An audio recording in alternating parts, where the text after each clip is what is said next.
Welcome to Mile Higher Podcast, episode 44, on the UFO phenomenon, Dr. Stephen Greer and the Disclosure Project. Hell yeah.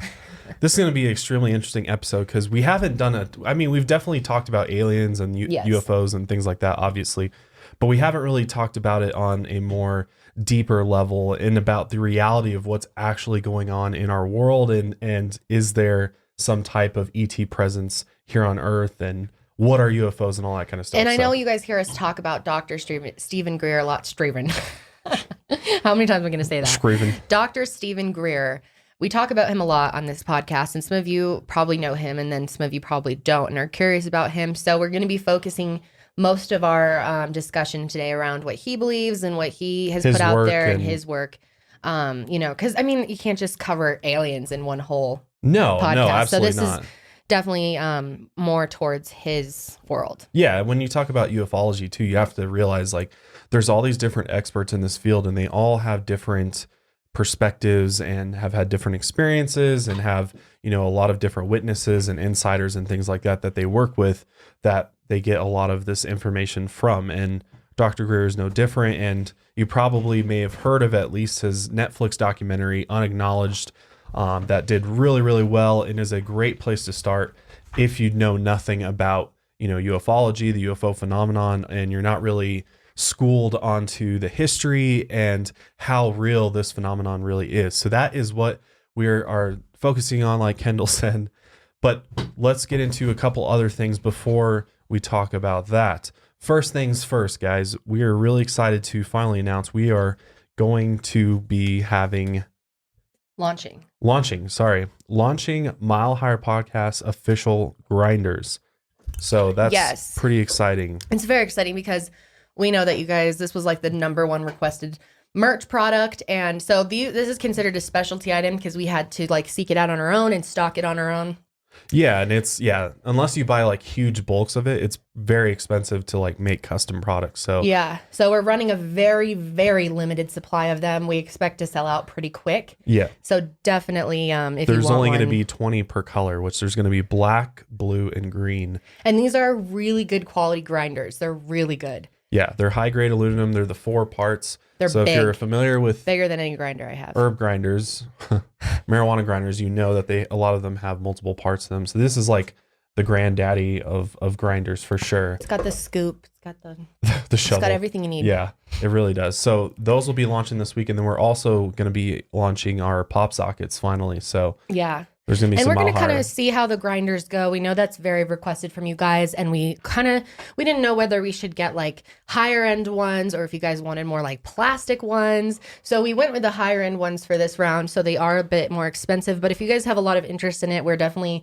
looking into a couple more options, whether that's 2 other different options or 1 other different option. But this is kind of the cream of the crop for grinders, for sure. Stoners out there. It but really, for sure, it's good stuff. If you use the green, this is a pretty awesome grinder. So yes. Definitely check that out. And what time are they launching? 3 p.m. on Friday, Mountain Standard Time. So Mountain Standard Time. On milehighermerch.com, which you can always get 10% off if you use the code milehigher. So keep that in mind. Yes. Except on these grinders and unfortunately, certain we can't run them on items. Specialty items. Yeah. Right.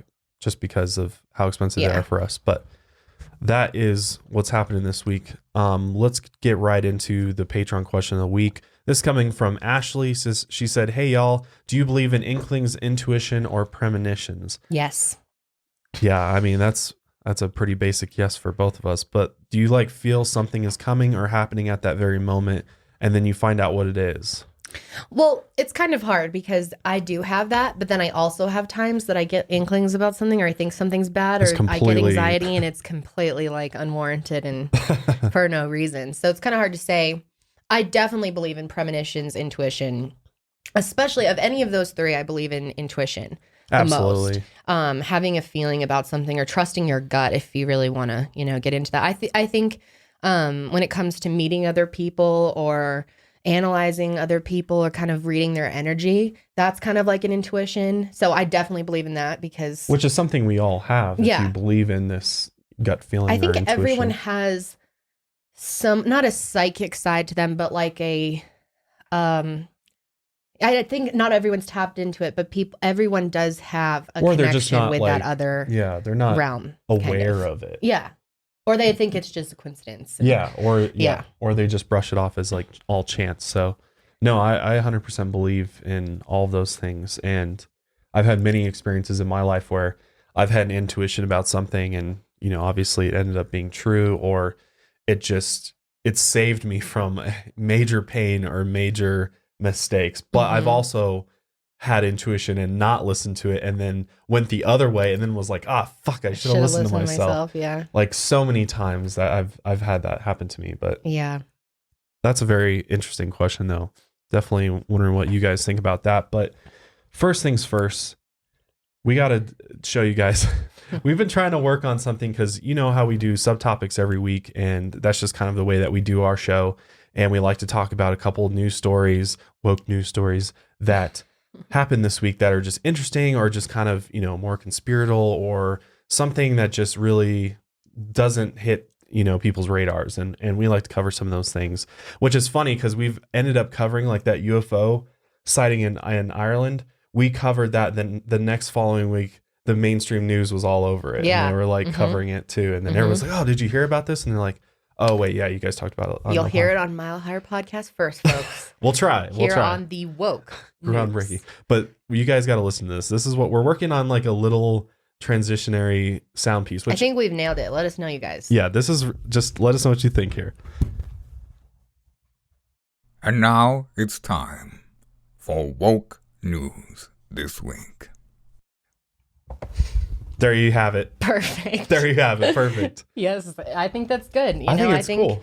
There's nothing like a little Morgan Freeman in your day. Yeah, I mean, who else would you want to intro that? I could have Gandalf do it. Nah, I think Morgan Freeman's legit. Yeah. So yeah. Anyway, woke news. What's up on the woke news? All right. So this week, and you guys, of course, were tweeting us about it. And tweeting us up a storm. Everybody's kind of talking about this, and obviously it's the passing of former President George H.W. Bush. He died this past week. He was 94 years old, and he was the 41st president of the United States. So, and why is this, significant? Why are we talking about this? Well, the main thing is that there is, if you remember back to our JFK episode, we talked a little bit about this, but I think we've talked about it several times now. But basically, there's some evidence and a lot of people that believe that these JFK files, which Trump said he was going to release or whatever, and he ended up, Yeah, I'll just explain it. I'm obsessed with this. Okay.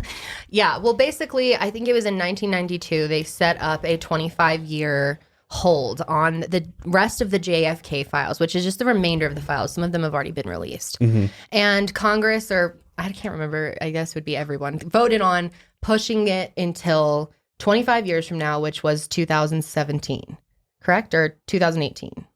Yeah. When was that? Were we already podcasting then? Yeah. Were we? So it must have been like... Well, there's already been files before that. I know. This was the a last round release. of them. Yeah, it was last year. Yeah, it was last year, but we weren't podcasting, were we? I know that we were, though. So it was earlier this year. So that's what I was asking. Okay, so what year is it? Like it's 2018. You got me confused now. You're making me think it's 2017. Okay, stop. I'm confused. God. I thought it was like last fall, but apparently it's not. But anyway, they put this 25-year hold on. It came, and then everyone's waiting for them to be released. I'm like sitting there fucking checking my phone, refreshing Twitter, like they're going to finally release the truth about the JFK files.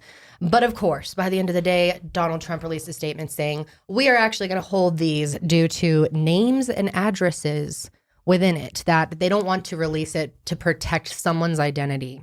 They basically said it was a national security concern, right? And I mean, this is all the intelligence agencies. So this is FBI, CIA, all conglomerately talking and saying don't. Do Even not though we release said we would this do this. Because of living names and people that are living. Well, they didn't say living. They didn't specify. They just said because of names and addresses within it. So then most conspiracy theorists and people who believe in this figure that name is George W.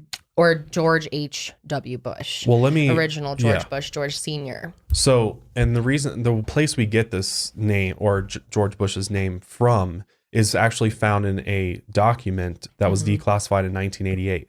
And basically, this document is a memorandum of FBI Director J. Edgar Hoover to the State Department dated November 29th, 1963. So this is right around this is day after JFK's murder. And it describes a meeting between FBI and CIA officials talking about the reaction of the Cuban exile community to the Kennedy assassination.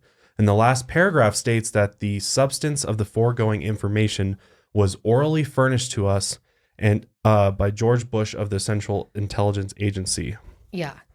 So this is before George H.W. Bush actually was director of the in CIA in 1976. But people have asked him about this straight up, and he says, well, that was some other George Bush. Some other George Bush. In really, the CIA, dude? yeah. Really, dude? Then where is he? Or working with Come these guys. on, we know exactly who that is. That accidentally slipped out, but that's what they're trying to protect in there. The fact that he was involved in all of it. They're trying to keep his name completely separate from the JFK assassination because he wasn't supposed to be working on that. Right.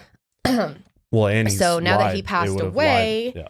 A lot of people have been messaging me. So many of you have been tweeting me saying, hey, now that George Bush passed away, do you think they're going to release the files? Because a lot of people think that's what was stopping them, is they thought, 25 years from now, George H.W. Bush will probably be gone, but he wasn't.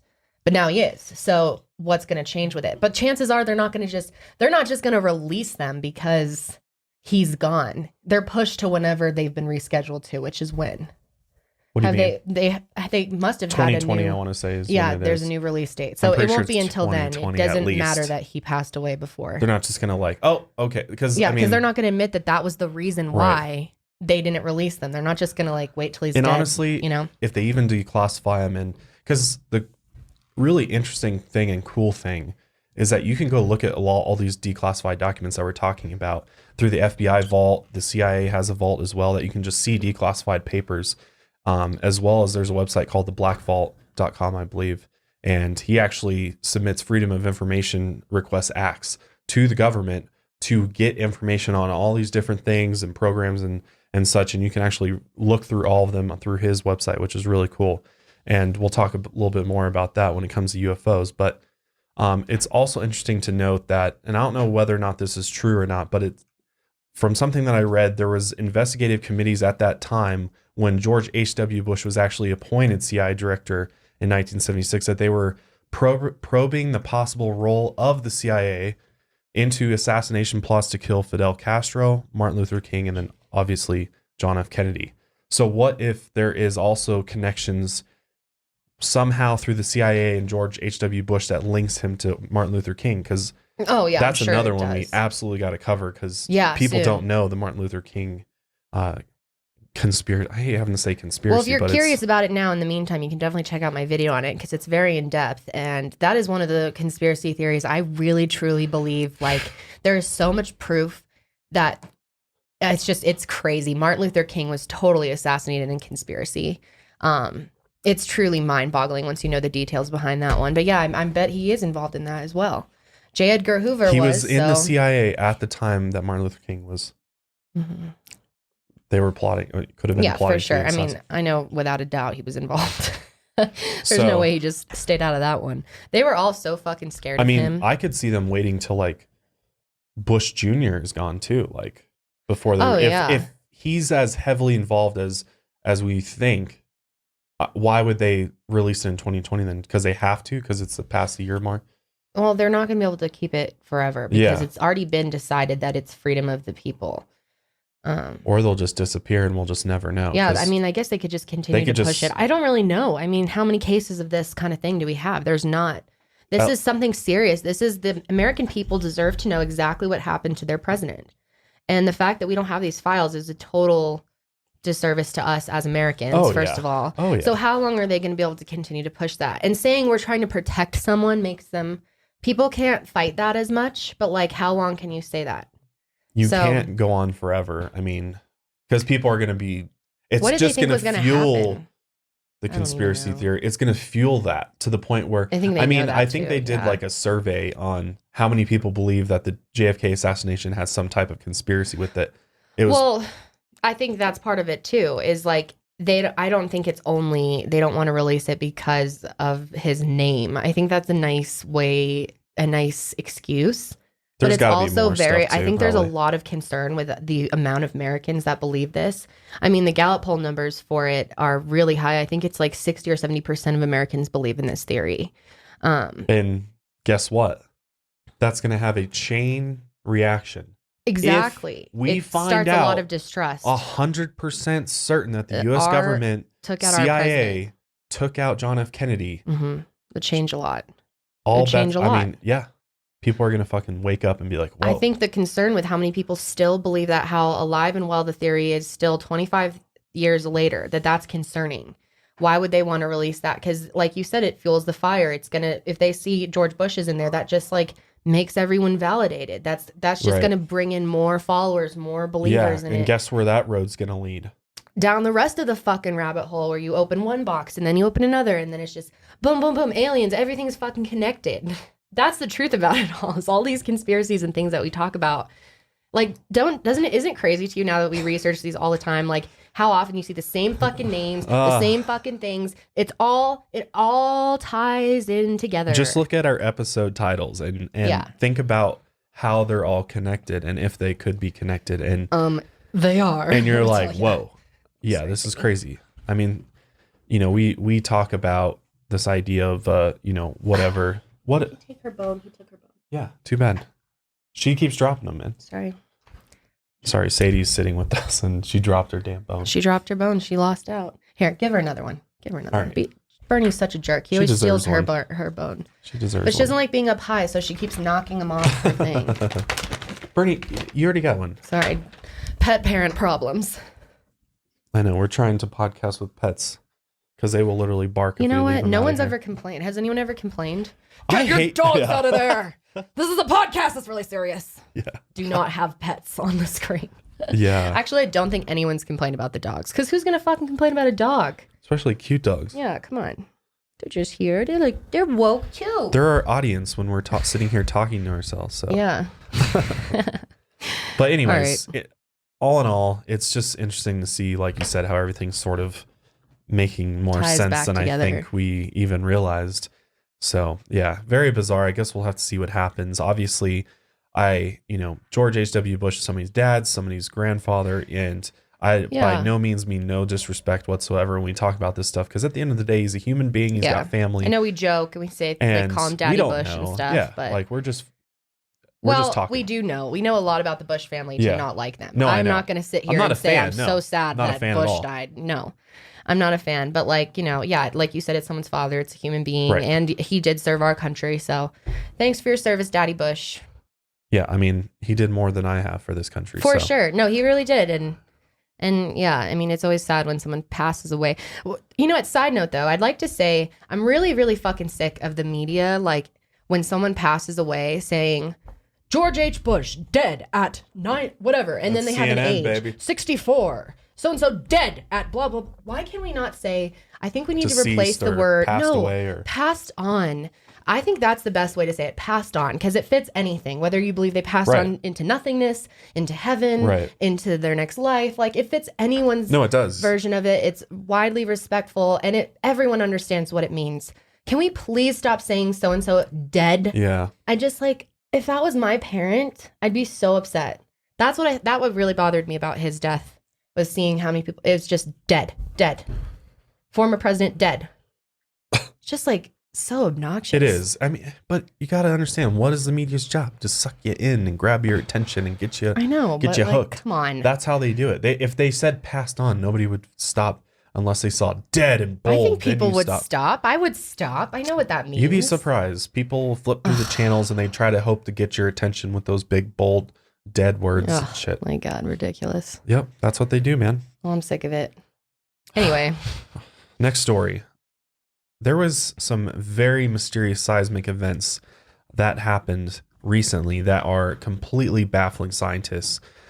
Scientists are actually scrambling to find a source for a strange seismic event which was picked up by sensors around this the is world so earlier interesting. this month.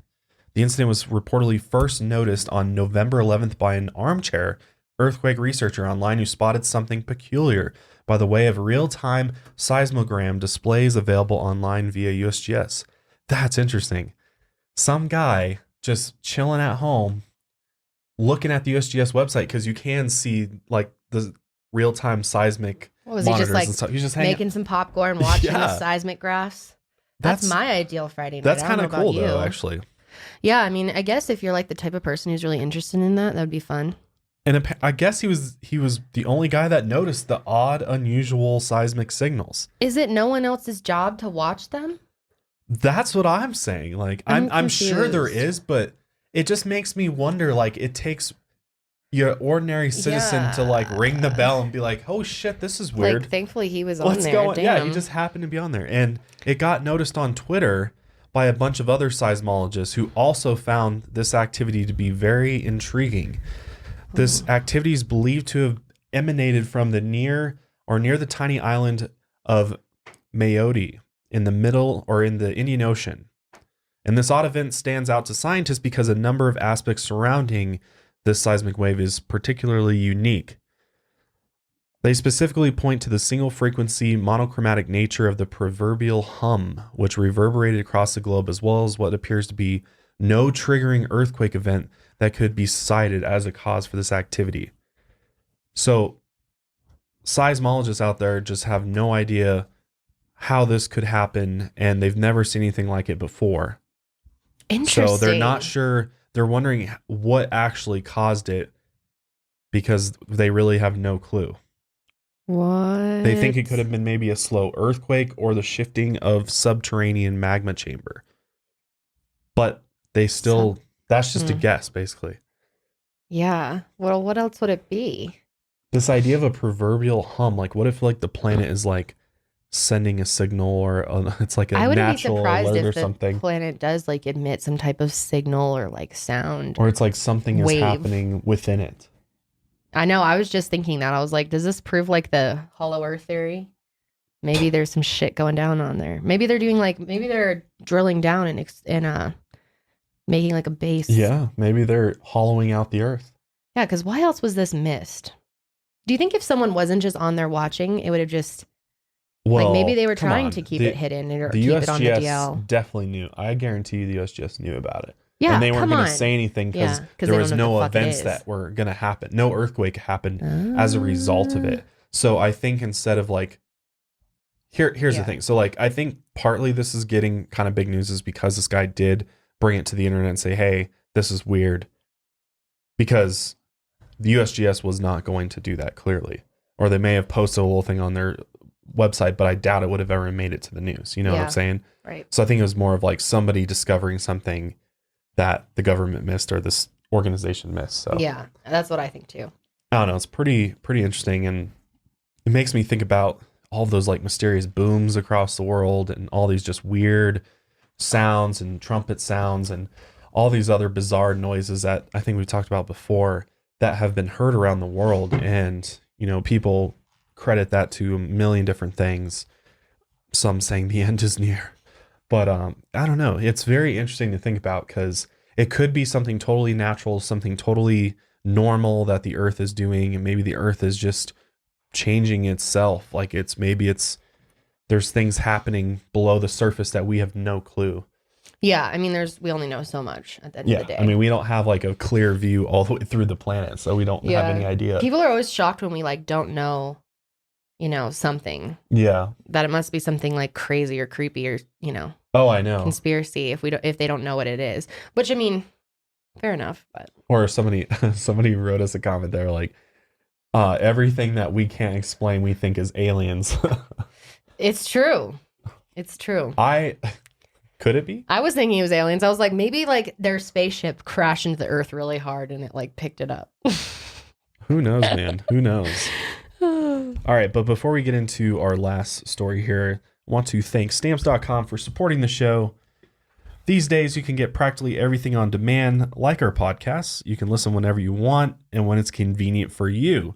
But did you know you can even get postage on demand? You don't have to go to the post office. All you need is stamps.com. With stamps.com, you can access all the services of the post office right from your computer and your desk. Buy and print real U.S. postage for any letter or any package. All is available 24 hours a day, 7 days a week, which is really nice because the post office hours are whack, man. Because they suck. I swear they're horrible. Yeah. But stamps.com is really nice because you just click print, mail, and you're done. And I have actually used stamps.com before for Amazon packages because sometimes the postage is actually cheaper through stamps.com, and it's a lot more convenient that way. And you just click, you click print and then you just mail it. It makes it really easy. So we are actually giving you guys a special offer right now. If you use Mile Higher, you get a 4-week trial, which includes postage and a digital scale. So don't wait. All you got to do is go to stamps.com. Before you do anything else, click on the radio microphone at the top of the homepage and type in Mile Higher. And again, that's stamps.com and enter Mile Higher. Hella.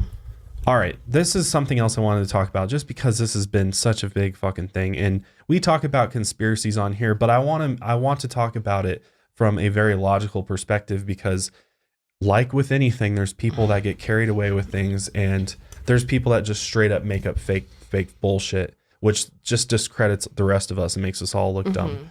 So, and we have to just, we have to tread lightly with things, with major incidents like this, especially fresh things. Like sometimes conspiracies pop up about, shootings that happen right after it happens, and it's very touchy to even think about. It kind of grosses me out even thinking about it, but of course you want to stay open-minded and see what people have to say. Asking questions is fine. I think questioning things is fine. Yeah, and it's important to at least see it so you can make a decision on it or not. Right. Versus just ignoring. And what we're specifically referring to is some conspiracy theories that have popped up surrounding the recent California wildfires, which they finally got 100% contained. Yeah. Which is hard to talk about. The idea that it could be purposely done. That's like, if I had just gone through that, I would find that like almost offensive. So we just want to clarify that we don't believe that. We don't know. So we're just kind of looking at what other people think. And yeah. Well, here's the facts, right? Okay. So, sorry, Josh knows I'm a little bit sensitive about these types of theories. It's hard. I feel so sorry for people who go through things like this. Sorry, I'm like getting emotional. Let's say if this happened to me, I wouldn't want somebody to come tell me and say, hey, somebody started this fire intentionally to burn down your house and possibly kill you. Like, what would I'd be so upset. I'd be pissed. But then at the same time, if that's true, we don't want to like ignore it. So it's just like this it's very tough, uncomfortable, touchy line that we always try to figure out how to walk. But here's my thing with any conspiracy theory, right? In order for me to believe a conspiracy theory, there has to be extraordinary evidence to support the extraordinary claims that many conspiracy theories make, right? There's got to be enough evidence to persuade me that this is real. And in this particular case with the wildfires, there is evidence, quote unquote, but as far as what we know, the evidence is insufficient to say that the government started these wildfires with directed energy weapons in order to what? Burn down half of California? Yeah. Why? I don't really see. I don't think enough people were affected by it for it to have been like. Well, there's worth 4 it fires. For them. So here's the deal. There's 4 fires, and yes, they do not know how they started. They don't know specifically how they started. It's still under investigation, which it's a wildfire. It takes time for them to be able to just get in there, and then it's a mess. What do you have to look for? It can't be. It's got to be really hard to figure out how it started. Yeah. So I saw it circulating on Twitter and YouTube. Right now, if you type in California fire, you get conspiracy, you get Agenda 21, you get laser beam, you get all these crazy YouTube videos because here's what people do. They capitalize on these types of events. And some people just make up straight up lies and doctor up photographs, as in this case that I saw some photographs that were supposed laser beams hitting the forest that were like tiny little. See, that's why it's so important that we address this, even though it's kind of uncomfortable, because there is fake things going around. And Josh and I are all about truth, not just shock factor or believing something or trying to push something because it's interesting or it gets you views or, something. Right. So I want to know the truth about everything. I don't want to believe in something just because it fits my narrative of my reality and the government and whatever else views I have. And I don't want to rule it out either, So it's just. I don't know. But we need to at least call it the bullshit. And there are fake photos out there. There are. And some of them have been completely debunked, or they're just doctored, or they're out of context. There's nothing. Come on. Like, there'd be way more witnesses to laser beams, like giant laser beams hitting the fucking forest, if there was some type of attack like that.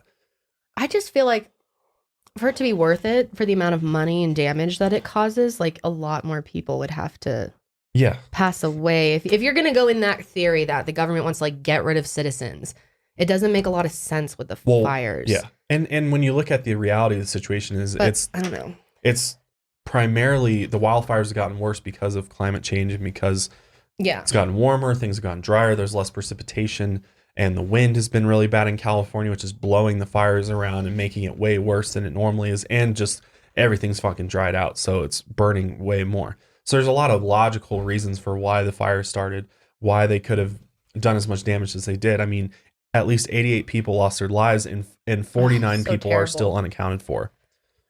As well as just making thousands of people out of their houses. I mean, it's kind of crazy. Yeah.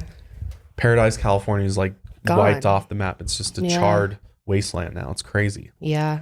So I just wanted to bring this up because so many people are like, hey, have you seen this? I'm like, yeah, I've seen it. It's not fucking real. Like, do a little bit more research and you look at these accounts and you see the other shit they spread. Well, you definitely got to be careful, but it's hard. Like, I mean, some of this stuff looks really real, and like, it does. People pass it on to us because they're like curious if we think it's real most of the time. But yeah, I mean, we feel like we got to point it out when it's straight Photoshop because. Yeah, I mean, if it like you can that really do a little discredits us if we start believing photoshopped images here. Well, one of the theories too was that there was these maps that were going around, which basically showed the wildfires line up exactly in the same path as the California high-speed rail system. They say the fires are a plot to move people out of their way for construction of this new transit system, which would lead to eventual state takeover. Which I'm just wait, what? Yeah. That doesn't make a lot of sense. Right? But that's like, there was a map being like, look at it, there's the proof. They're trying to burn this whole forest down so they can build this transit system. Paying people to move or to leave or forcing them to leave. What? That doesn't make sense. That doesn't make sense. Because people are saying like this is some type of corporate conspiracy. No, like because just because they burn it doesn't mean people can't fucking rebuild. What are you going to tell people? Well, now it's been burned, so no one's allowed back. Like, that doesn't make any sense. Well, no, the forest, like through, like just getting away. The trees out of the way? Yeah, getting the trees out of the way. What? Yeah. Come on, people. Dude, really? I'm dead serious. They think that it's a conspiracy to burn the fucking trees burn the to get forest them out of the down way. To build this California high-speed rail system. They're saying that the line of the fire versus the line of this proposed California rail system line up exactly, which they don't, by the way. They don't. If you look at a real map, it doesn't. But people, that's the thing is people are doesn't need to people clear are that questioning much things. Great. If you want to question it, fine. Yeah. I'm totally fine with that. If you want to question and theorize, fine. But don't push bullshit. But don't push it as like this is reality. That's the thing is people spread it online and they don't make a note saying like this is probably not true, but here's my take on it. No.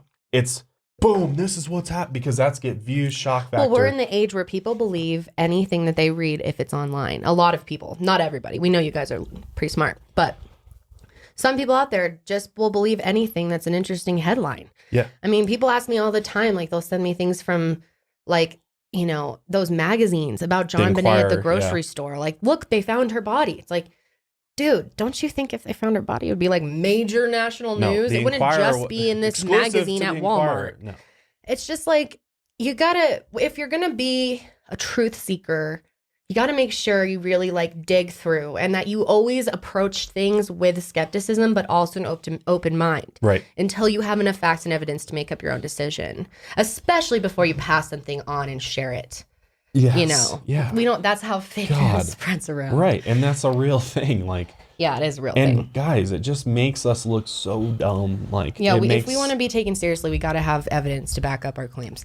Right. Absolutely. And that's why when we talk about JFK and Martin Luther, there's actual evidence. 9/11, there's actual. Well, there's a whole conspiracy behind all of this. There's a conspiracy that the government releases bullshit theories onto the internet to make people believe it and make conspiracy theorists look dumb as a whole. Absolutely. And I believe that that's true. That's why we, you know, there are absolutely stand up to this kind of stuff. Disinformation just agents push everywhere, by the way, guys. There's disinformation agents everywhere online, in the media, everywhere. They're writing those articles. Yeah. Those articles that you see that are like, why so many Americans believe conspiracy theories? Let's look at why 60% of the country is stupid as fuck. Like, that's pretty much what they're saying. It's so It's a way so to fake keep and obvious that it's a way to fake. keep the truth seekers quiet. Yeah, and because when people- someone types in conspiracy theories, someone who doesn't actually have the truth, it's going to come up. It's like, oh, this is debunked. It's debunked. No, it's not.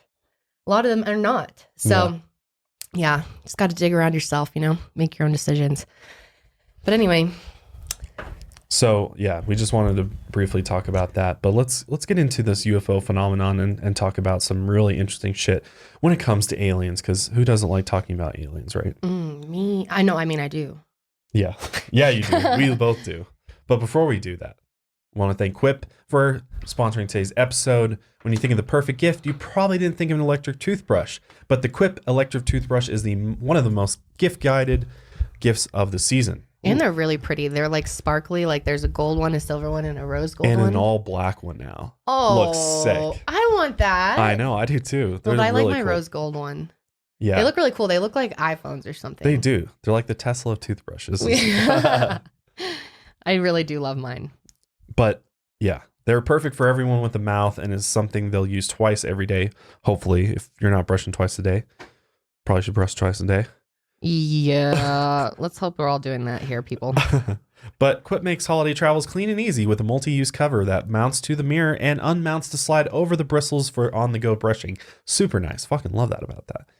Quip doesn't require a clunky charger, which is also awesome, and it runs for 3 months on one charge, so you don't have to constantly recharge the damn thing. It's 3 months charge. Quip is the gift that keeps refreshing with brush heads automatically delivered on a dentist recommended schedule every 3 months for just $5. And you can even gift prepaid refills for a year to make sure that they're never using old and worn out or ineffective bristles. That's why we love Quip and why they have over 5,000 verified 5-star reviews. Quip looks like a big ticket tech gift with a stocking stuffer price starting at just $25. And if you go to getquip.com/milehigher right now, you'll get your first refill pack for free with a Quip electric toothbrush, but you don't have to tell your giftee that. That's your first refill pack free at getquip.com/milehigher. Love Quip. All right, guys. The UFO phenomenon. This is something very interesting and something that Kendall and I have really dived into the last couple of years, more so in the last year or 2. 2 years, yeah. Where we really got interested in this, and this is what kind of led us down this road to Dr. Greer and his work. Well, we've always been interested in aliens, but then we came across Dr. Greer, and then it was like, whoa. I mean, really made sense. Yes, we watched Unacknowledged, and I swear my life changed that night. I changed everything that I thought about everything. It was so much information. It was so much evidence and proof. It was almost overwhelming. Going back all the way to almost the beginning of history, even Mm-hmm. I'm sure a lot of you have heard of ancient aliens and the ancient alien theorists and other theories about extraterrestrials, being there at the beginning with ancient cultures, Egyptians, all that kind of stuff, and how they may have been around at that point in time. But what Dr. Greer did is he took all of the most modern history when it comes to UFOs, going back to Roswell and up to all the way now, and put it together in a very concise, easy to understand documentary that explains the UFO phenomenon and really shows you how real it actually is. And I still meet people that I'm really into ufology, I'm into the UFO phenomenon, and they look at me like I'm fucking insane. They look at me they give me this look huh, what? so you're a freak then. So you're one of those guys. You're huh? weird. Gotcha. And I sometimes I forget that some people that don't know anything about this just think it's completely bullshit. It's so funny to and me too, fake. because now it seems so obvious. I mean, especially when you realize how big everything is. It's really. Well, just on a mathematical level, Yeah. I mean, it makes sense that there'd be tons and tons of other extraterrestrial civilizations out there. Yeah. But the fact that people don't even acknowledge that the UFO phenomenon is a real thing and that there's tons and tons of evidence to support this. And one of the biggest things that I feel tons of people missed was the New York Times article that came out last December called Glowing Auras and Black Money, the Pentagon's Mysterious UFO Program. And this was basically talking about the Secretive Advanced Aviation Threat Identification Program, or AATIP for short, was declassified and made public. Now, I don't think this sunk in for a lot of people. I don't think they even comprehended what this means. Yeah. This means that For years, the U.S. government, the Department of Defense, has been studying the UFO phenomenon and has And if that's been not enough proof for you right there, then studying it seriously. Sorry. And then they released that video, which you saw. The like, Yep. it's like through the camera of like fighter plane. and there will be more things released. But there's already tons. Like, Yeah. if you've never seen like legit UFO footage, I'll link a video that has a ton compiled into one that is verifiable. Yeah. This because there's a lot of fake shit out there too. There's Don't a get me wrong. lot. That's why it's so important to look at it all, man. Right. Be skeptical about it. Exactly. So when talking about the UFO phenomenon, we know that the US government, the Pentagon, and like last week we talked about how the Pentagon had all this money missing from the budget. And so a lot of people think that they have been using a lot of this money in these types of programs that have been working with extraterrestrial technology and possibly even just, studying aliens and their technology. So one thing that's interesting that I wanted to bring up is there's a billionaire by the name of Robert Bigelow. And I don't know if you've ever heard of him. I'm surprised a lot of people don't know who he is, but he is the owner and CEO of Bigelow Aerospace. And he actually helped fund this Pentagon program back in 2007 is when this program started. And they actually spent $22 million over 5 years in order to carry out research on UFOs. What's interesting is that this particular billionaire who's worked with top politicians in the US government, he's very, very legit. He was interviewed on 60 Minutes, all right? And in this interview on 60 Minutes, he talked about how his grandparents spotted a UFO on a canyon road outside Las Vegas. And he said that it really sped up and came right into their face and filled up the entire windshield of the car. And then it took off at a right angle and shot off into the distance. And then the reporter asked him, "Do you believe in aliens?" And he said, "I'm absolutely convinced, and that's all there is to it." And this is Robert Bigelow, this big CEO. And he also went on to say, "There has been and there is an existing presence, an ET presence." Mm-hmm. And the reporter's just kind of like looking at him like, what? Like, this is crazy. Just like wide eyes. Oh my gosh. And then he was asked if he expects to see forms of intelligent life as humans explore the universe.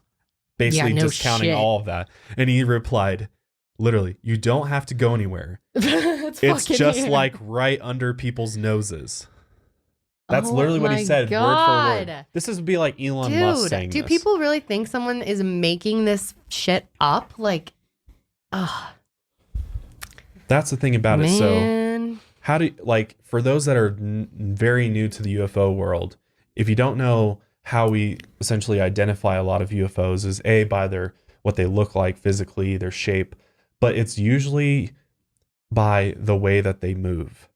And the biggest thing with that is many UFO sightings are very similar in the fact that we observe them moving at extremely high rates of speed. They look so like unnatural to anything else we see in the sky. They're so much faster than, like, it couldn't have been an airplane, couldn't have been. No. It's crazy speeds. They are moving, imagine, hundreds of thousands of miles per hour through the air. And then on a drop of a dime, they can fucking switch directions without killing everybody on board. Do you think that our military has that technology, though, that can do that? Not like that. Not like that. I don't think they have the ability to switch that fast. They haven't gotten that far yet. I think they have anti-gravity craft that can move similarly to that. Absolutely. But I do not think they have the ability to. Yeah. Because here's the other part of it is moving at a high rate of speed, switching, going another direction in a high rate of speed like that. Yeah. But also the fact that many of them dematerialize and then materialize. Yes, that's weird. Which they appear and then they disappear. Mm-hmm. They like can go invisible. They can go invisible, exactly. Yeah. And that's the most interesting thing about it. And because the major split with the UFO phenomenon is like, is it man-made technology of some sort, government, military, whatever, secret technology, or is this, who else could it be flying these types of craft around? Extraterrestrials. That's the only other option, really. I don't think there's any other option. So that's basically what we try to discern when we look at different types of UFOs, and that's what the U.S. government, Department of Defense, was doing, and they legitimized this. They literally by declassifying all this information. And actually, one of their former intelligence officers who actually ran the program, Lou Elizondo, who works for Tom DeLonge's company To the Stars now, which we'll talk about in another podcast because their situation is pretty interesting too. But Elizondo was actually on CNN talking about the program, obviously after it was declassified, and they're basically like, oh yeah, there's definitely UFOs, and we definitely have observed craft that we don't know what the fuck it is. And he actually told CNN that the craft studied by the Pentagon's program are displaying characteristics that are not currently within the U.S. inventory nor in any foreign inventory that we are aware of. Basically saying that many of the craft and UFO sightings they studied are not man-made technology because we don't have anything like it. Yeah, no one else nothing does. even close. Again, there could be secret stuff that he doesn't know about, but no, there probably is. But the fact that he is saying, basically admitting, without saying there's fucking aliens, he's like, we don't know who's flying these craft. So I thought that was pretty interesting. So interesting. So if you've never heard of this particular organization, there's an organization called MUFON, which has been investigating and researching the UFO phenomenon since 1969. And what they basically do is if you ever see a UFO, guys, and you're able to get footage of it, or, you know, you get some pictures, whatever, you can actually contact these guys and report it to them, and they track every UFO sighting and actually study it and follow through with it to try to figure out, you know, make sure it's legitimate and try to see if they can figure out what's going on with it. And they've gotten over 100,000 UFO reports over the past 5 decades. That's insane. So there's tons of people are seeing them. Mm-hmm. I mean, you guys are seeing them. Yeah, I mean, we get sent them. I've gotten sent stuff. One girl sent me a video the other day, and I was like, this is legit. Yeah, was it the one that was like a couple different ones moving together? Someone sent me one that was like 4 different lights that were like moving together. No, I didn't see that one. Really weird. I think she was in Texas. God, we get sent stuff all the time though, guys. It's crazy. And I mean, a lot of them are airplanes or can be explained or something like that. But like some of them, I'm like, I have no idea what the fuck that is, dude. Yeah. It's weird. Remember the one someone sent me from Canada that was really weird? That was like blinking. It was like a blue light and then it was a red light and it would like change. It was so weird. It was. Crazy stuff. I'm like, why the fuck haven't we seen one yet? I don't know. I just want to see one. Our best friends have. John and Janelle, I'm pretty sure, have. Something like flew over their car. It was crazy. That's a whole nother story. I think they should come on the podcast sometime and tell that story because it's weird. Yeah, we should. Because, I would love to hear tons of people's experiences. Because, I mean, tons of people have had very profound experiences with unidentified flying objects. I want to interview someone who's like claimed to be like fucking abducted. Oh, yeah, we will. Don't worry. Really? Oh, yeah. Oh, well, hella. That'd be so interesting. No, absolutely. We're going to have some really good guests, you guys. 2019 is about to be lit. I'm excited. So, MUFON, they have stated that 1, UFOs are real. 2, UFOs represent extremely advanced technology. And 3, tremendous breakthroughs will happen if we make it safe for our scientists and engineers to study this phenomenon unimpeded. These breakthroughs involve fields of propulsion, energy, communication, biology, and consciousness, just to name a few. So the fact that there was this program, the AATIP, is 100% evidence that the U.S. government has been researching and taking the UFO issue very seriously for decades, despite claiming no interest in the phenomenon since 1969. Mm-hmm. And I'm sure many of you guys do know that between 1952 ending in 1969, the U.S. Air Force's official UFO investigation program known as Project Blue Book came to the following set of conclusions. No UFO reported, investigated, and evaluated by the Air Force has ever given any indication of threat to our national security. There has been no evidence submitted to or discovered by the Air Force that sightings categorized as unidentified represent technological developments or principles beyond the range of present-day scientific knowledge, and there's been no evidence indicating that the sightings categorized as unidentified are extraterrestrial vehicles. So that was the outcome of Project Blue Book, ending in 1969. But the fact that they picked it back up and they're probably still studying it, I'm sure there's some type of program, probably unacknowledged, that is continuing to study the UFO phenomenon, and who knows what else they're doing. This is really interesting though. So when talking about the UFO phenomenon and how long it's been going on for years, very long time. Many people believe that, you know, it's possible that at one point maybe extraterrestrials were here helping out the ancient civilizations, maybe integrated with them, who knows? And then maybe they left for a period of time because something happened on the planet, or, you know, something happened to us, humans, and sort of things got, you know, once civilization kind of got restarted in, you know, 16, 17, 1800s. I mean, we don't even have the information as far as what they might have seen. Who, you know, what did the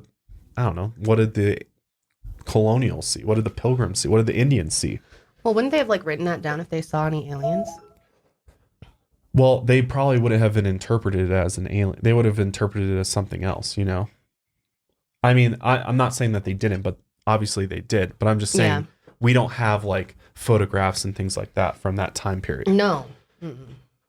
But a lot of people have said in this world that it's possible that the UFO phenomenon could have really kind of got kickstarted and came back because of Nikola Tesla. Yeah, I think because of what he was doing in that his Wardenclyffe tower that he had in Colorado Springs may have sent out signals and gotten these extraterrestrial beings' attention again. Yeah, and that Carl Sagan message, right? Like after that. Well, the Arecibo message too, yeah.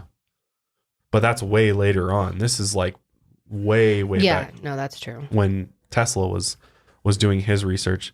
Yeah, I wouldn't be surprised. I mean, he believed in them. Yeah, I mean, he pretty much believed he may have even communicated with one. He probably did, honestly. So this is an extremely interesting phenomenon. And as we've been talking about, one of the leading researchers and really just knowledgeable individuals in this area of what's called, you know, disclosure of extraterrestrial life is Dr. Stephen Greer. Mm-hmm.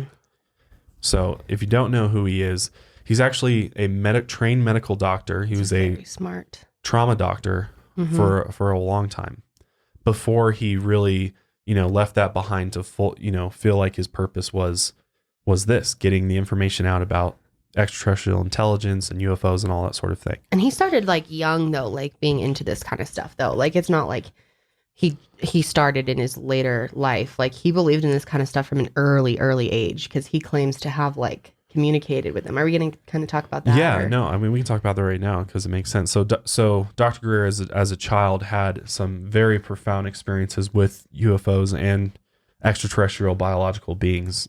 He says he describes a profound near-death experience at age 17, which included an out-of-body experience with cosmic consciousness, which we'll explain more what that means later. But he shares a fascinating description of nonverbal communication with two light beings during his experience and the discussion of whether he should return to his body.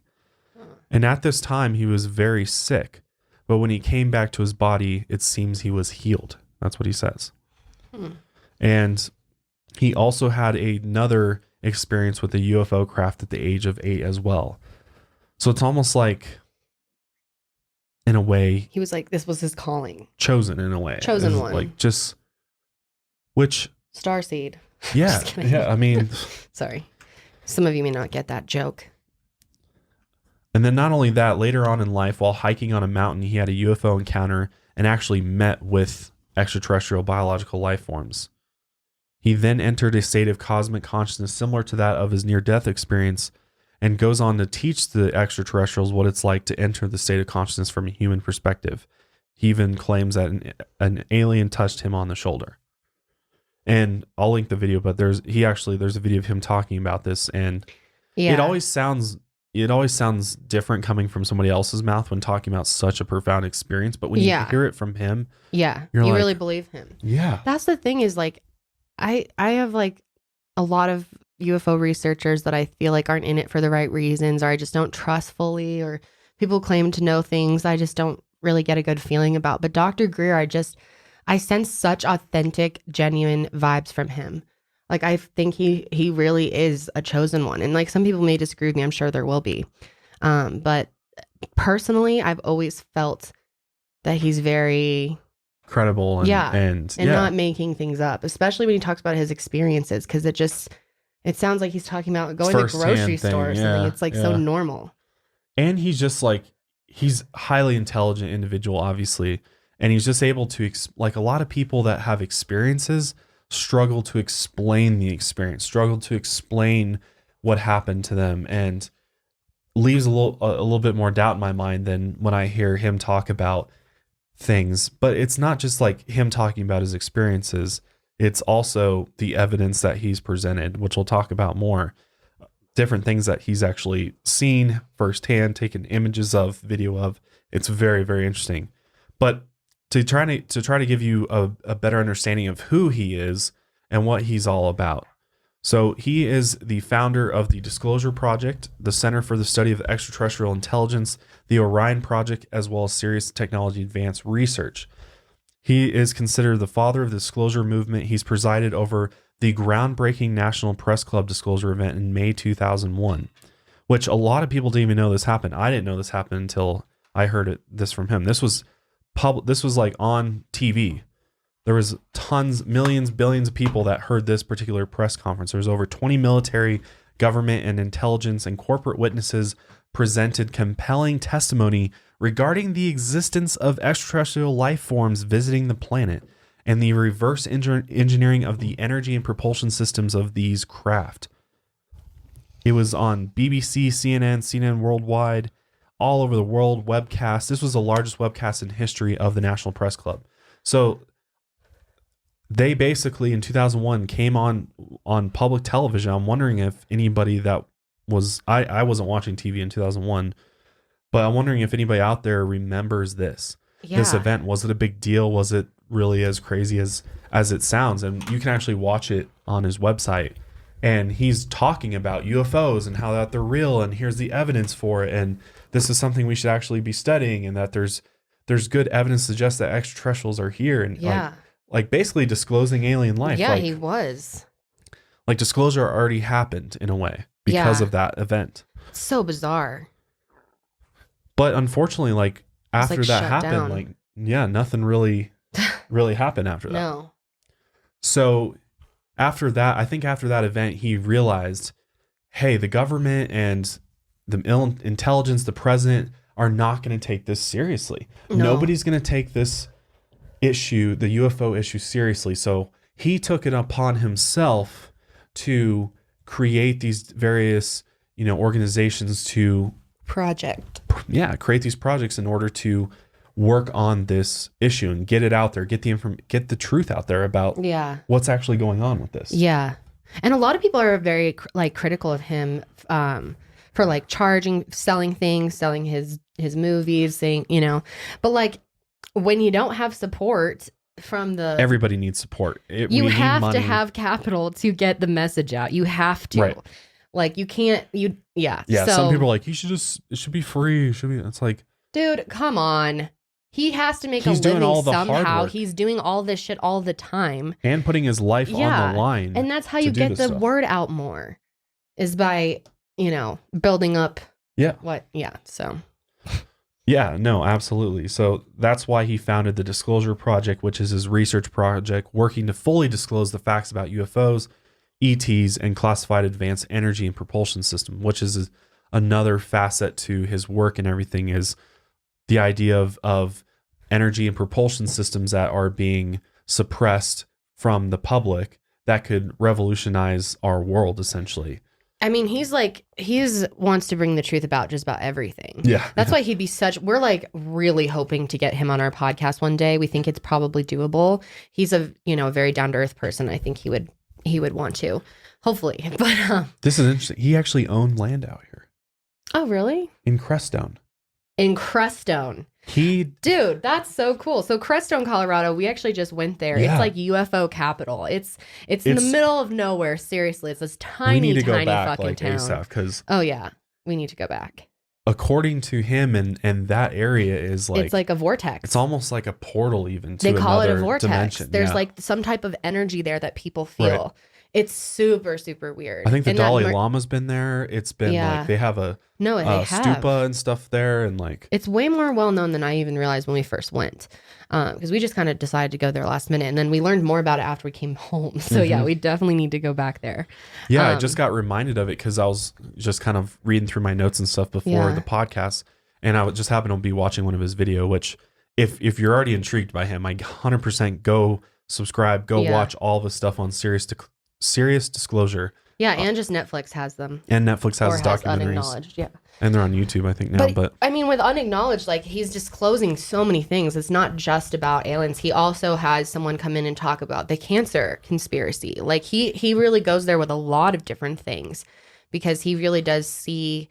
I mean, he believes that JFK was assassinated. He believes in all of those different things, and he believes it's all connected to the same stuff. Yeah. Well, I mean, his one of his main points to his message is this idea of the illegal secrecy that's happening and the black budgets, the black programs, the unacknowledged programs, that all this money that's missing from the DoD's budget that we is just going talked towards. about last episode or the episode before, yeah. Where is billions of money disappearing to? Well, they're going to these programs, which could be funding nefarious activities, could be funding different types of, weapon development, and keeping energy in these propulsion systems secret. And he really does a good job of because like so many people, so many skeptics are like, there's no way in hell anybody could ever keep this secret. Nobody can keep aliens secret. Nobody could keep UFOs secret. A lot of people take that approach. A lot of scientific, really smart academic people say, this is ridiculous. This is just absolutely... Because it sounds ridiculous, but it's not. The more you know, I mean, it's just a matter of education. It's ignorance from people that don't understand it fully. Right. So he is not only, a UFO, somebody that's really into this field, but he was an emergency physician as well. So he's got that going for him too. But also he is a meditation teacher. He's been meditating for years and years and years. He's very spiritual. He's very in tune with the universe. And like Kendall said, the vibes I get from him are, I feel, authentic. I feel like he is who he actually says he is. I don't think he's necessarily like trying to pull a fast one on people or anything like that. He has way too much evidence for this to just be all made up for money, like people are trying to say. That's such a dumb argument. I don't even want to hear that. That has nothing to do whether or not the information is true or not. He's not selling it for that much either. His prices are very reasonable for the information and the amount of... It's not like he's making a killing off this stuff. No, definitely not. And he like has to deal with so much bullshit. I mean, it was just like, it just doesn't even make sense. Yeah. Well, his last documentary, Unacknowledged, was crowdfunded like completely. Yeah. They raised like $400,000. It's so incredibly well done. If you have not seen it, but definitely before you make an opinion on this guy, please do not let this be the end of your research on Dr. Greer, because he is, I mean, like I said, we want him on the podcast one day because he is just a wealth of information, and everything that comes out of his mouth makes so much sense to me. And I love how he has such a spiritual approach to things, which a lot of people are like, critical of. But I like that about him, that it always makes sense what he's saying. And I don't know, when whatever he says, it like all clicks back in. You know what I'm saying? It makes sense. He explained. And he has so much facts to back it up and documents. The dude's whipping out fucking article this and this and this. He's got it all on his website. And he's met with so many famous people. He has proof that he's worked with like multiple administrations and like. Yeah, I mean, the dude's legit. He's not some fucking whack job. No. In the middle of nowhere. No, not he is not at all. So smart. I truly think he is like a brilliant person. Absolutely. And I think it's a mixture of things. I think it's a mixture of intelligence, but I think he also does have this deep spiritual connection to everything. Yeah. And what's interesting is... you said a chosen one in a way. Yeah, exactly. And what's interesting is he studied the Sanskrit Vedas extensively. And that's another part I love about him, is he really, really, he knows his shit, especially when it comes to... He grew up an atheist. Yeah. But for him to know, he has such a wide variety of information. He has like a political experience. He has a health body, experience. He has the spiritual side, but then he has all of this as well. Yeah, he's got all the bases covered. Yeah. It's very, very interesting. And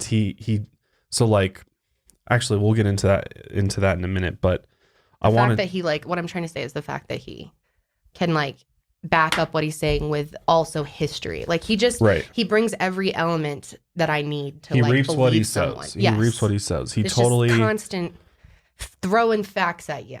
It's hard to poke holes in his stories. It's hard to poke holes in his work. Well, I mean, it's easy for some people because they don't believe. Well, yeah. There's some of it where you just kind of have to believe it or like make your own decision on what he's saying. And like, we're definitely not saying that everything that comes out of Dr. Greer's mouth is like the truth. I mean, we don't even know. We're just.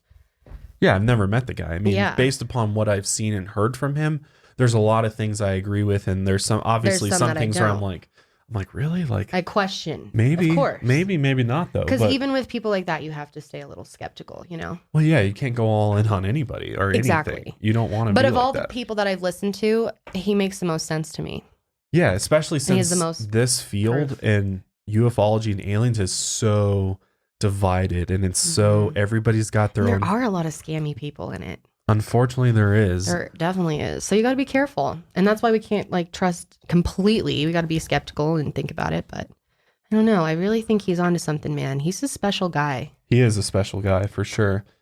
And I mean, he's just got a lot of legitimacy to him. Like he has been involved in various presidential administrations, briefing presidents. Yeah. I'm about to read some of his briefing for President Obama. He's been contacted by people of the Trump as well as Putin administration, which we'll talk about later. Yeah, that's it's very interesting. And he's heavily been talked to CIA directors. He's briefed CIA directors about what the hell's actually going on, because the big thing about this is like the president, all these intelligence officials, directors of FBI don't fucking know a thing about this shit. Because they don't have the high enough clearance. Everyone thinks the president has the highest clearance. No, not even close. No, they're not on the list for need to know. Yeah, and he's even worked with like the Clinton administration, or not. I guess they don't. Hillary Clinton never had an administration. So like her Bill. No, it was him too, but they also worked with someone from the campaign, like John Podesta or someone. No. I thought he had like briefed someone from her campaign. If I am not mistaken. I don't remember. Yeah, I'm not sure about that, but I know that the Clintons are very curious. But he's definitely like kind of been like he's on everyone's radar. Is what I'm trying to say. Like, but what's interesting is he's never been allowed to sit down with the president. It's always been meeting with like chiefs of staff. He's never actually like sat down and briefed Obama. What if they himself. what if he says something to them that the president's not supposed to know, or like it discloses too much that it has to go through a filter before it even goes to them? Well, yeah, and I mean he's all about like let's spill the beans on everything, like let's get it all out there. Yeah, he's going to be brave enough to the ultimate truth. Let put it all out there for people. He's so brave, dude. Like that's one thing that. When I first watched his movie, I was like, how is he still alive? Right. Like, well, that's what a lot of people are like. Well, if he was really that, like, dangerous and releasing true stuff, tons of stuff. Why would he be allowed to do this stuff and have a YouTube channel and do all this stuff if it truly was top secret? You know what I'm saying? Yeah. Yeah. No, I definitely see that. There's a little bit of an issue with that, just as far as legitimacy goes. But it's like, what are they going to do? Didn't he have a reason for that? I remember in the documentary he was saying, like, when he talked about the bullet. Yeah. He talks about how basically that presidents or, people in power are told if you release information, there's a bullet with your name on it and it will find you. That's like his famous quote. So it's curious to me why a bullet hasn't found him. Well, I think the reason for that is he is so known now. Like once you're known and once you're out there, if you if you mysteriously something happens to you or you disappear, a lot of eyes on it. People are going to be like, all right, they fucking took Dr. Greer today. Like they would know that, Exactly. That's why I've never been that nervous with my stuff or like releasing things. Cause I'm like, if they ever tried to like take me out for releasing something, like my audience would like go crazy and they'd know exactly what. Yeah, happened. Exactly. They're like, oh shit. So yeah, it is hard to take someone out that's well known. That's what it is. And that's why the people that do get are usually not well known. Yeah. But are crucial to the fight. Like really know something. We'll talk about or have proof. Exactly. And we got to do an episode just on like mysterious deaths of like people in ufology and people There's a lot. Holistic health and just different things like that where people or energy specifically, people that are creating new types of energy or using this Tesla energy that he created it's and free. And people like that being just dead all of a sudden or disappeared. It's kind of crazy. And Dr. Greer actually has security with him. I think for most places you go. But he's a pretty I intimidating wonder if guy. he'd bring security if he ever came to our podcast. I don't know. God, I would do anything. Dr. Greer, if you ever hear this, please come to my I'm sure Higher somebody podcast. will tweet this to him or something. But I'm sure he comes to Colorado all the time. So He's just the most fascinating man. I would love to talk to him. That would be like such a bucket list item. It would be so cool. And I know you guys would love it. I'd love to get his message out to more people. Yes. But I'm going to share some interesting things that he, basically a draft speech announcing alien disclosure. Oh, this that is he so wrote. crazy. It is. But before that, I just got to thank Zola for sponsoring today's episode. Zola is reinventing the wedding registry and planning process to make the happiest moments in couples' lives even happier. Zola takes the stress out of wedding planning with free wedding websites, your dream wedding registry, affordable save the dates and invitations, as well as easy to use planning tools. Conveniently manage everything online and in one place, which saves so much time for couples. It really does, actually. But Yeah, it Zola, does. to have it all in one spot, because there's so many things to planning a wedding. It's kind of crazy. But Zola makes registering for newlywed life super easy. The Zola store has a widest selection of gifts at all different price points. There's something for every guest to give. Guests love free shipping and returns, price matching, and more. There's over 500 top brands from Oxo and Cuisinart to Sonos and Airbnb. You can also create a funds for your honeymoon, your future home, or new puppy. That's what we did, actually. It's a good idea, actually. We asked, instead of gifts, for just like going into a honeymoon fund. So we went to Thailand, and it was like the most incredible experience. It was way better than gifts. I mean, that was just my opinion. But some people don't think to do that, and it's a good idea. It is. Well, we had already been living together for a while, so we already kind of had all of the normal stuff that like a lot of couples get, like for toasters and blenders and shit. All that kind of stuff, yeah. No, but it was totally worth it to do that. It was such a good experience. It was. So that's the great thing about Zola's, and you can create a free wedding website, which is super nice. And you can get 50% off your registry if you go to zola.com/milehigher. That's spelled ZOLA.com/milehigher to start your free wedding website, as well as get $50 off your registry on Zola. All right, let's talk about this letter. So this is a draft of a speech that Dr. Greer has written at the request of two separate points of contact, one for President Trump and one for President Putin. And according to him, the two contacts do not know each other, but both requests were made over a few weeks in the spring of 2018. And he wrote this speech as a draft template that could be adapted by any world leader to announce that we are not alone in the universe and have had contact with extraterrestrial civilizations. And he actually says, you may forward this speech to leaders in your own country and resend and request that President Trump and President Putin collaborate on such an announcement in coordination with the UN and other world leaders in China, the EU, and elsewhere. Which that's a big thing to ask. Yeah. I don't know if we're there yet. Like, would you even start? Yeah, and I mean, I don't know, man. It's really interesting that President Trump and President Putin contact. I wonder who they are. Well, that's the thing about him is he has so many contacts. He has hundreds of witnesses that he has interviews of talking about their UFO experience, hundreds of them. Oh yeah. And I've had people email me that have gone with him to these CE5 things. Oh and yeah. have seen aliens. You want to talk about that for a sec? Oh yeah, sorry. I guess we should explain what a CE5 is. That's not a common term for everybody. We'll explain that in a second, but no, it's just, I'm just so curious, like, if he's telling the truth, that gives him so much more credibility. If people like Trump and Putin are coming to him, that means they think he's legit. So if he's telling the truth, right. Which why would he take his word for it? But it's very interesting. Let me read you this letter. All right. It says, "My fellow Americans, or my fellow Russians, and all citizens of Earth." That's an intense letter. Dear all citizens of Earth. Can you pressure. imagine getting that shit? Like, oh my god. Can you imagine writing it? He said, "It has come to our attention that extraterrestrial civilizations of great technological advancement have been visiting the Earth for some time." Oh, just go in on it. Just break it down the first sentence. Just hit him have where to. it hurts. While their presence likely dates from very ancient times, the modern era since World War II has seen a large increase in sightings and interactions with these advanced life forms and their spacecraft. It must be emphasized that they appear to pose no threat to humanity or Earth, but instead are quite concerned about our own unchecked war-making capabilities and violence. AKA, they think we're stupid. Right. Combined with our early attempts at the exploration of space. Yeah, because if you think about it, dude, they know we've been like blasting shit off into space. And Obviously. no, we've been on the moon and have a rover on Mars. Oh, they're likely keeping I know. tabs on NASA's our like, asses. woo, we got a rover on Mars. Yeah, we're so cool. It's like, guys, like, we could be way farther if We could. you I guys know. didn't suppress the shit. I know. It's sad because people are so excited. They think that was like such a big thing. Oh, I know. I'm like, cool, They whatever. Got probably a have robot done on even Mars. crazier shit. There's probably a base on Mars. Maybe.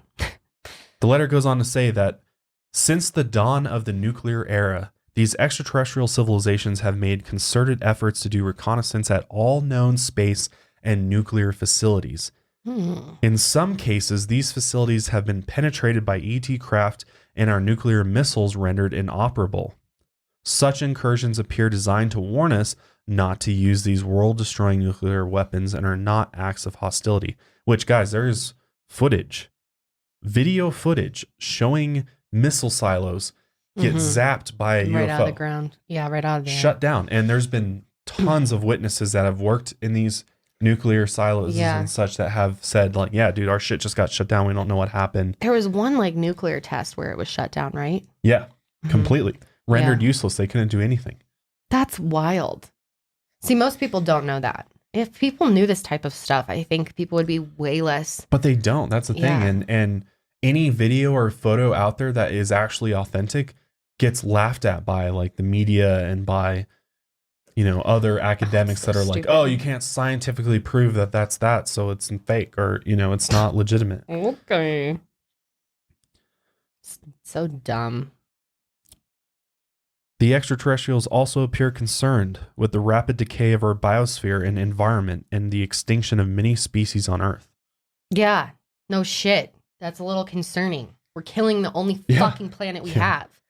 Basically, we're just a bunch Wow. of dumbasses that are. God, I really hope this is like really what's going on, because if Well, this is you his want to thoughts believe, on if it. you believe Dr. Greer, then this is what's going on, and if you don't, then whatever. But I mean, God, if he's really approached by them and was told to write this letter, it's really interesting to think about that there really could be aliens out there that are concerned about us. It makes me feel so much better thinking we at least have something watching out for us. It's almost like we need a babysitter.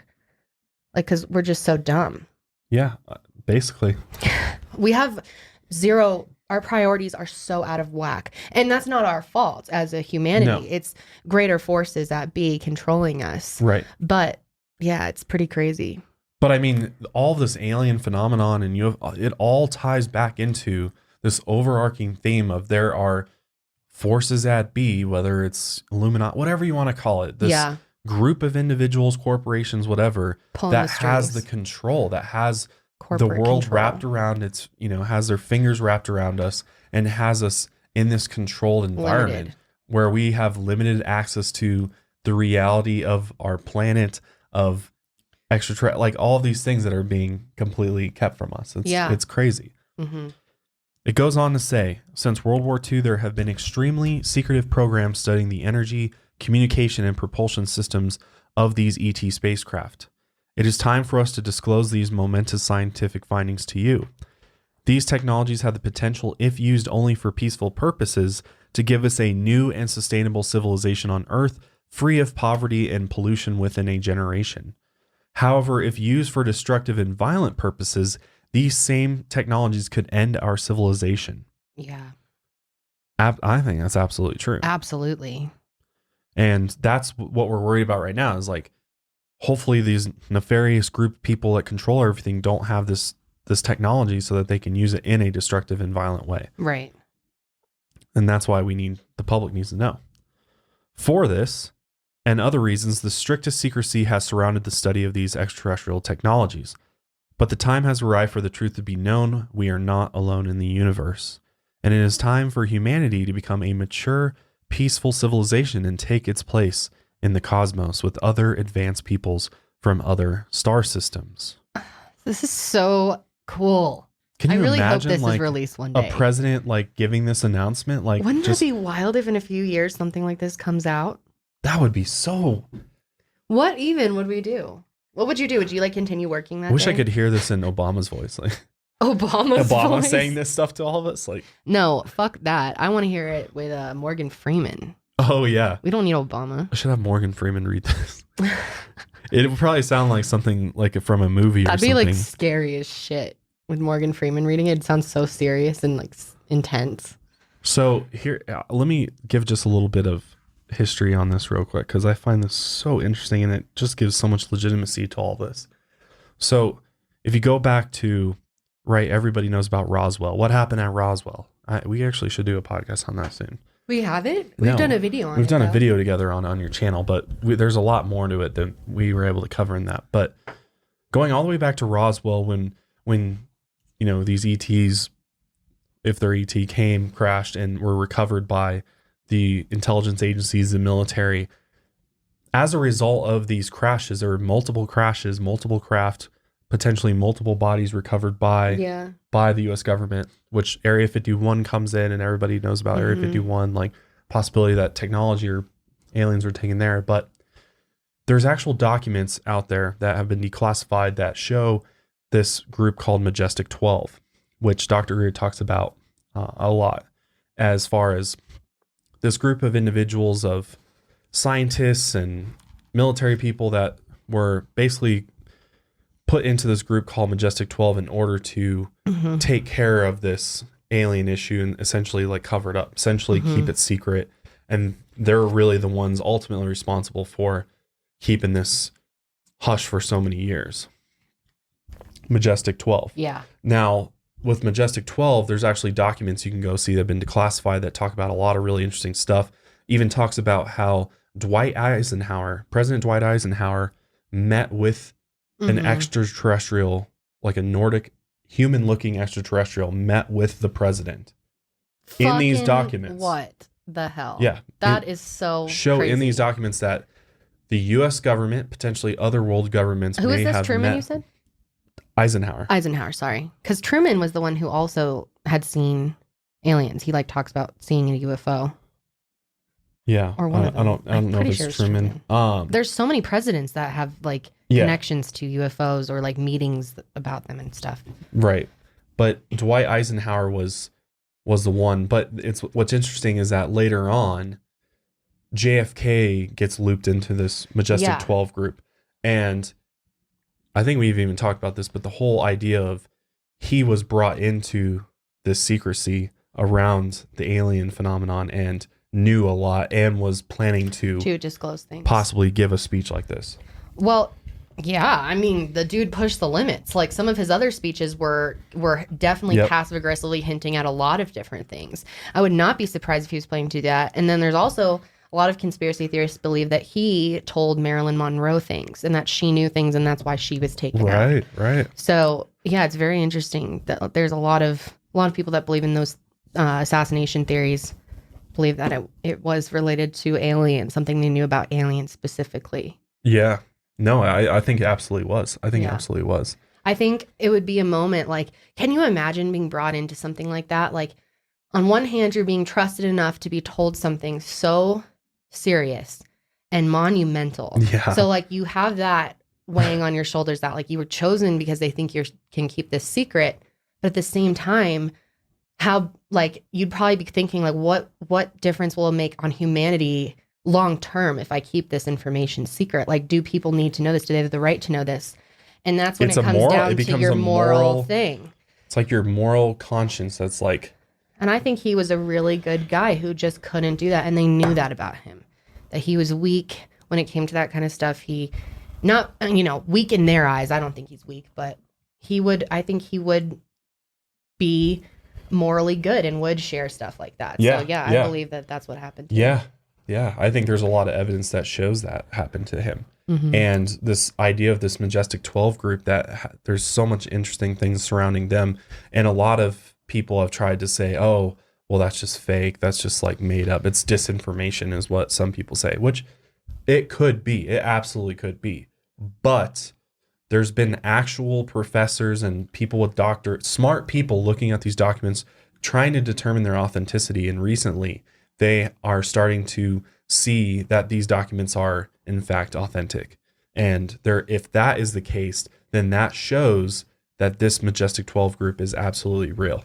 And what's happening here, because everybody's like, any skeptic of aliens and UFOs, like, if they were here, why wouldn't they just come and present themselves to us? Why do you think they would be Why would they? Attacked? Exactly. Because we're taken fucking out. Savages, dude. Right. We kill anything. Look how we treat people of different races. People with opposite skin tones were attacking each other. People with different political beliefs. I mean, geez. We're not going to just be like, oh, welcome. Like, they know that. If they are here, they know about humans. They've researched us enough to live here. They know that we're going to try to blast them out. Yeah. And I don't know if they're here. I mean, that's kind of hard to say for sure. But there seems like there's a lot of people who claim to know that. Well, a lot of people who are high up. It makes sense that they would cover it up and keep it secret and keep it, really on the down low as like a national security thing. They can be like, we need to keep, our people safe, and we don't need to have this, extraterrestrial conflict going on at the same time. If we open doors for all extraterrestrials to just like zoom in and like be who they join are. Society or whatever, or just like, yeah, they don't probably want to do that. That's the thing. And so I think there's some type of like pact going on. There's some group of human beings that have created some type of agreement with them. That's what it seems like. If they are just here. And they're allowed to it makes observe. So much sense, because like we would obviously attack anything that we think is different. Like we may not be evolved enough for them to feel safe coming forward. I mean, whether they would in the future or not, though, I don't know. It would have to like be for a reason. Yeah. Well, what would it take, right? Yeah. But let me finish this letter, because yeah, sorry, you guys. Tangents. So he said, "To this end, I call on the world community, other world leaders, and all the people of Earth to come together and begin this new era on Earth. We must make open, peaceful contact and initiate diplomatic ties to these other worlds. We must do this as children of Earth and not just one nation. All nations and people of Earth must be represented and empowered in this process. We must commit to keeping all weapons out of space and going only into space for peaceful purposes that benefit all of humanity. We must bring forth these advanced energy and propulsion technologies so that the world's environment and people benefit. We must all agree to never allow these new technologies to be used as weapons of war. And we must commit amongst ourselves that if any nation or group attempts to use these technologies for violent or destructive purposes, every nation and people on Earth will rise up to immediately stop it. We face a choice. If we do nothing, our environment and civilization will degrade, and we may face extinction. If we use this new knowledge and science for war and destruction, we will also surely perish. But if we establish a world of peace, humanity can now advance as a civilization that is sustainable, just, and worthy of exploring the universe. This is the singular and great challenge of our generation, to establish world peace and to create a new sustainable civilization. Once we have achieved this foundation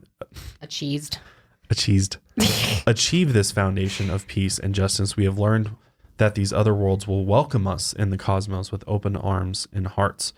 So my fellow citizens of Earth, let us work together to achieve the destiny of humanity as an enlightened, peaceful world that joins her place among the other people of the cosmos. For this is the only possible good future for humanity. Mm-hmm. It is time for us to unite as a people and create that good future now." Could people take this note, though, and like not freak out? Yeah, that's the thing. I don't know. Right? I still think people would go fucking crazy. I mean, it all makes sense. It's very well worded. But wow. It's so interesting thinking about it. I mean, I would hope, though, that if we really did have aliens coming down and being like, this is what you need to do to save yourselves, that we would fucking listen and do it. I'd hope. But, I mean, are we still not going to take climate seriously even after we know that? But my thing with this is like, this doesn't solve our issue of, the powers that be currently. No. What do we do about, what are they going to do in reaction to this? Would they ever let this happen? That's the thing. What do we do about them? I don't know. And that's where sometimes I'm like, God, why It's all don't very confusing. why don't aliens or other star people just help us out here? Star people. Just like help us kickstart our sustained civilization. Like, Maybe they already have. I really think that like there's only so much that they can do, that there's some type of universal law that that they can't just go on another planet and fucking take it over. no, because we need to how will we evolve then? Right. We won't evolve into a higher species and join them in the intergalactic world that there could be.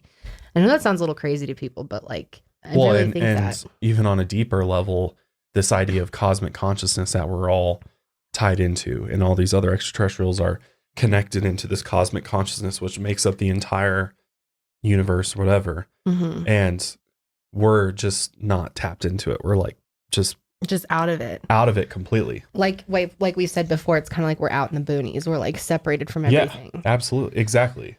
So mentally and spiritually, we're so disconnected from everything that is. And that's like Dr. Greer's, one of his main things is like, he is really into like consciousness and spirituality, and this idea that there is this cosmic consciousness, which we can all get to. We have to raise our consciousness first. We have to raise our vibration. We have to, raise our frequency by, meditating and allowing our minds to truly, fulfill their true potential and connect to that higher level of consciousness, which I know some of you are like, what? But and we have to be able to, as a civilization, stand up and fight back against things like racism, oppression, religious separation, injustices, the climate, like right. all of these issues are saving serious. Mother Earth, our home. To show whether or not we're worthy of being that next type of level. You know, what things are we going to allow? I think you have to go through these challenges, and like if they were here at one point, maybe they can only like help us get started to some point, like help us transition to from flatworm to like human, or I don't know. Maybe in the beginning they were here, and that's why a lot of these ancient cultures talked about gods and this and that, and UFOs and stuff. But then they needed to let humans They're like, okay, evolve. You guys got it. But now they like have always going. watched from afar. I like to think of it like that. I mean, I that have they're no like kind of idea watching of knowing, us. but yeah, it's very interesting. it makes me sleep better at night thinking that like there's a nice. I really hope if there's like an alien god like person out there, it's a woman, like a woman alien that's like runs the alliance. That'd be cool. Yeah, I don't know. It's so interesting to think about. And that's what's so interesting about the alien debate in general is like no one really knows exactly. So there's so many. I mean, I haven't so seen much an room alien. for you to think. There's so much room for you to like come up with ideas, and no one can really be wrong. So I'm curious to see what you guys think about all of this stuff and whether you believe. Like, I think the real debate, because it seems like most of you at least believe that aliens exist, that it'd be pretty much impossible for aliens not to exist in this big of a universe. But the real debate is like whether or not they've been here, whether or not they know about us, whether or not they communicate with us. It's all the little things like that people seem to be divided on. So I'm really curious, like, to what extent do you guys believe in aliens? And what, are all the UFO sightings like aliens and spaceships, or is it something else entirely? Could they be like, I mean, I've even heard that some of the UFOs that we see, like orbs and such, are the biological life form themselves. The actual craft is the life form. That's interesting and could be true, especially if it's like a really highly evolved civilization who has already had what's it called? Singularity. Like they've already kind of merged with technology. Kind of like an android type situation where it's like cyborg sort of. Well, did you biological... you said that the craft could actually be them? What if they're like Transformers? Yeah, no, that's one way to look at it. Yeah, absolutely. Oh, is that not what you were saying? No, I was talking like a legit biological, like what they're actually comprised of. We don't even know what it is. Like they can just fly around and they are a spaceship. But they're not a ship. They are. They're like a. They're like they're like see-through. They're like not. Oh, they're not material. They're not beings, materialized beings. Yeah, they're like dematerialized or in an in-between state. Like in or Interstellar, that the aliens are like actually formed beings. I get what you're saying. I thought you meant like there's the technology, like they were joined with their technology, so they were like transforming into. Well, I think that there's like could be true too. Though. No, I think there's absolutely like, life forms that are. Well, do you artificial. think if there's like other type 2, type 3, whatever civilizations that are further advanced than us, do you think that they likely are merged with technology? Or do you think not every place would have that? I think it just depends on the civilization. I think that without technology, you can be extremely advanced and do all these things like telepathy, Without it? teleportation, all these different types of things, these natural abilities that with a high, with They're a more high enough involved consciousness, than you can technology achieve is. them, and remote viewing and all these all these other interesting things that you don't even need technology for. Yeah, that makes Obviously, sense. they're going to use technology because they've got to be able to, Right. manipulate space and time and get through the galaxy and the universe and stuff like. Yeah. But it's really interesting. And one of the last points I'll make today about Dr. Greer is like his biggest thing and why he's different than so many other individuals is that he created something called the CE5 initiative, which is like Close Encounters with the Fifth Kind. And basically through this initiative that he's created, this protocol is what he calls it, basically through meditation and different generating types of frequencies with Tibetan singing bowls, things like that, there's ways that you can actually put a signal out there, I guess, put something out there into space, into the universe that could even attract extraterrestrial intelligence to you. Mm-hmm. And this is something we haven't actually tried it yet, and it's on our list of things to do. And I would love to go back to Crestone. Well, I don't think you can just do it. Well, you have to learn it. There's a method to it. You got to be really serious into meditating, and Yeah, I was gonna say neither of us are skilled enough at meditating yet. probably not to that point. No. So I know for a fact that you're not. I know that I'm not either, though. And I've been trying to be serious about meditating for about a year now. Like I do it at least once or twice a week. At least I try to get it in every couple of days, but it's very hard. Like most of it, I feel like every time I do it, I'm like, I sucked at that. Like I barely can focus, especially with ADHD. It's so hard to keep your mind clear. It is a very hard thing to learn. It's a total skill. It is. Meditation is something that you have to practice and Well, practice. why do you think monks do it so much? Like it takes so long to get to a point of enlightenment where you can sit there actually, for 5 hours and people do that and they feel great. They're like they're not bored. I'm like, how do you do that? It's because they're just really good at it. That's one thing. If we did get to interview Dr. Greer, I'd be very curious just about his advice on starting your meditation journey and how you would prepare for one of those experiences if you wanted to do it one day.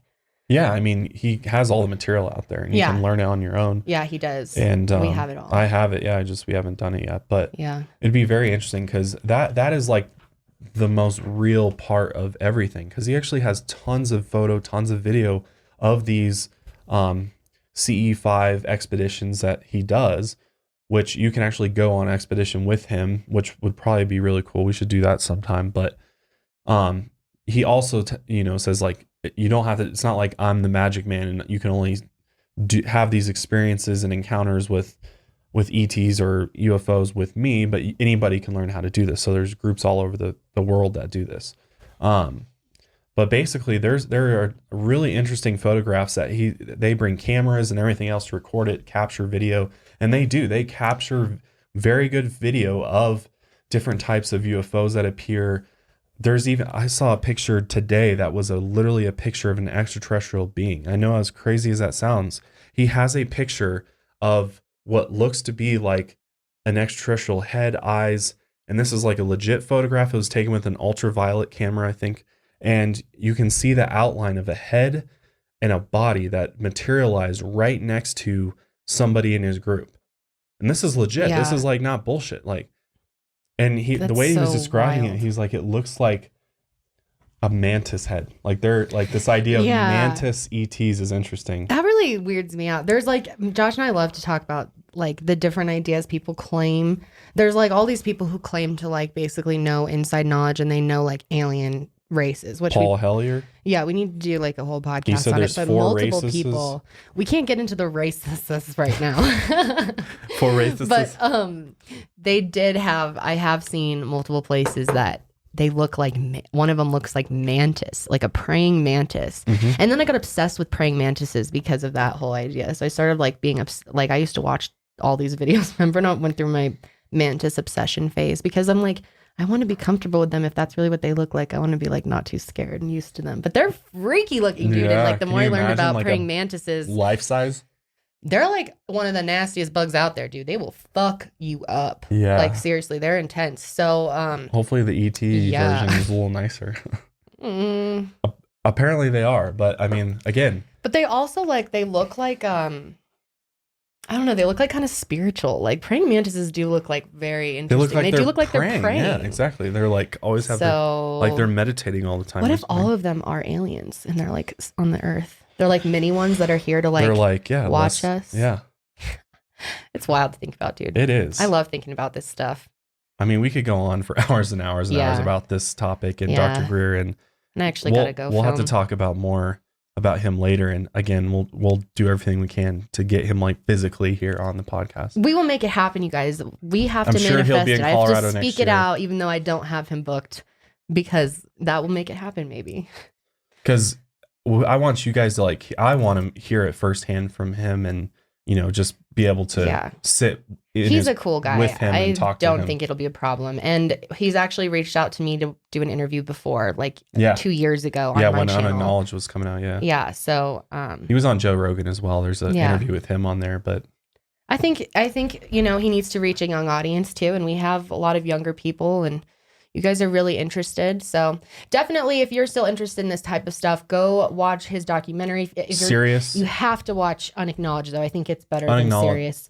Well, Serious is they're different, but I really think if you're going to start somewhere, I would start with Unacknowledged. It's way more interesting. Yeah. It's fascinating. It's really good. And it's on Netflix. So. And he's actually working on another documentary about the CE5 stuff and showing he has tons of it's gonna blow people's shit. Like they think Unacknowledged is cool. Yeah. They're gonna be blown away at the shit that he's seen. And he's consistently supplied interesting bits over and over and over. Like things like he constantly has these just new things I haven't heard from anyone else, you know, like that makes sense. That's the thing, is it makes logical sense, and he connects all the pieces together in a way that is like, holy fuck, you're totally right. Like that makes complete sense. Nobody else has been able to do that for me the way that he has for this subject. And I agree. I mean, if you can't tell, I'm kind of into this subject. I find it really fascinating. Kind of into it.